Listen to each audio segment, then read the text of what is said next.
تو 70 اونٹوں کو بوجھل کر سکتا ہوں. کیوں؟ اس لیے کہ سورہ فاتحہ ہی قرآن کا نچوڑ ہے، قرآن کا خلاصہ ہے. ایک اہم آیت اس میں آئی ہے. میں تفسیر سننے کے پہلے آداب بھی بتا دوں آپ. قرآن پڑھنے کے بھی آداب اور تفسیر سننے کے بھی آداب. ظاہر سی بات ہے کچھ آداب وہ ہیں جو ظاہر سے تعلق رکھتے ہیں. وضو سے ہونا چاہیے نماز قرآن پڑھنے کے لیے. لا یمسہ الا المطہرون، اس کو صرف اور صرف پاکیزہ لوگ چھوئیں گے. کس کو؟ قرآن پاک کو. تلاوت کرنے کے لیے وضو شرط ہے یا نہیں؟ چھونے کے لیے سب کو پتا ہے. ادب یہی ہے، ظاہری ادب یہ ہے کہ پاک رہے، جنوبی نہ رہے، حیض و نفاس والی عورت نہ رہے. قرآن پاک کے لیے یہ ظاہری آداب ہوئے.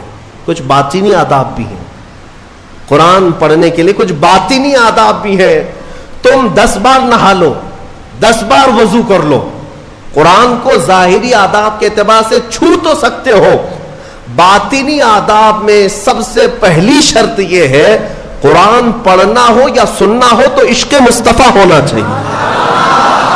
ہاں، بغیر حب مصطفیٰ کے اگر قرآن پڑھے گا تو پھر گمراہی کی طرف بھی جا سکتا ہے. قرآن تو قرآن ہے. حدیث رسول کے بارے میں کہا گیا بخاری شریف کے بارے میں کہ بے عشق مصطفیٰ پڑھتے ہیں جو بخاری. سنا ہے نا آپ نے؟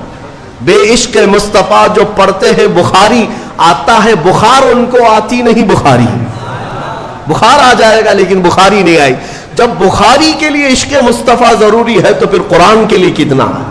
اس لیے سب سے پہلی چیز میں آپ کو یہ بتا دوں، قرآن پڑھنا ہے یا سننا ہے، عشق مصطفیٰ شرط ہے. شرط ہے. محمد کی محبت دین حق کی شرط اول ہے. اسی میں ہو اگر خامی تو سب کچھ نامکمل ہے. قرآن کی ایک آیت سنا ہوگا نا آپ نے، لقد جاءکم من اللہ نور، قد جاءکم من اللہ نور و کتاب مبین. مشہور آیت ہے. اللہ فرماتا ہے بے شک اللہ کی طرف سے ایک روشن کتاب، قد جاءکم من اللہ نور و کتاب مبین. بے شک اللہ کی طرف سے ایک نور آیا اور ایک روشن کتاب. ایک نور آیا اور ایک روشن کتاب. توجہ چاہتا ہوں، کیا چیزیں آئی اللہ کی طرف سے؟ ایک نور آیا اور ایک روشن کتاب. نور کون ہے سنیوں کو سمجھانے کی ضرورت نہیں. دوسرے لوگ تعویل کرتے ہیں نور سے مراد وہ ہے، نور سے مراد یہ ہے. ہم تو کہتے ہیں صبح طیبہ میں بٹتا باڑا، صدقہ لینے نور کا آیا ہے تارا.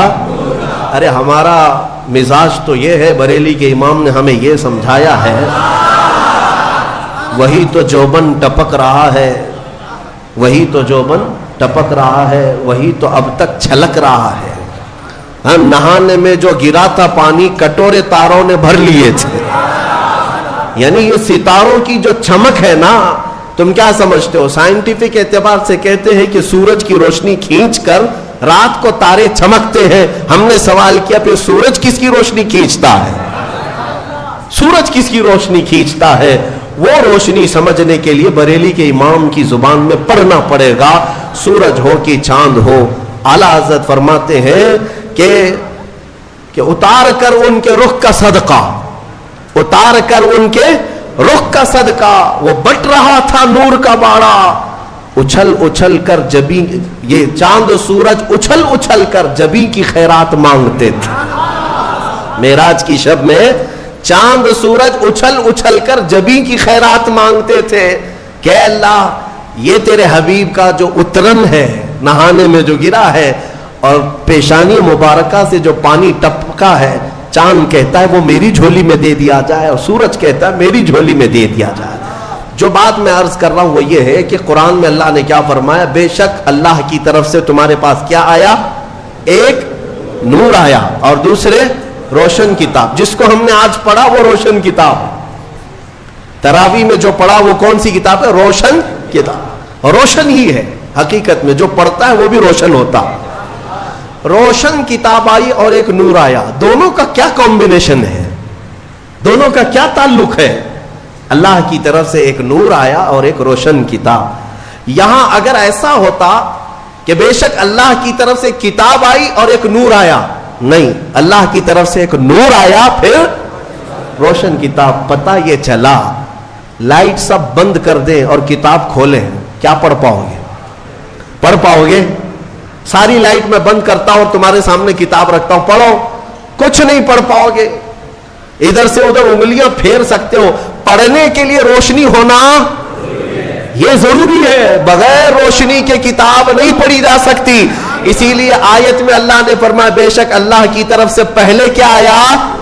نور آیا، پھر کیا آئی؟ روشن کتاب۔ اب اس روشن کتاب کے لیے یہ کرنٹ والی لائٹ نہیں، نور مصطفیٰ کی روشنی ضروری ہے۔ جب نور مصطفیٰ میں پڑھو گے تو اس کتاب سے ہدایت بھی پاؤ گے۔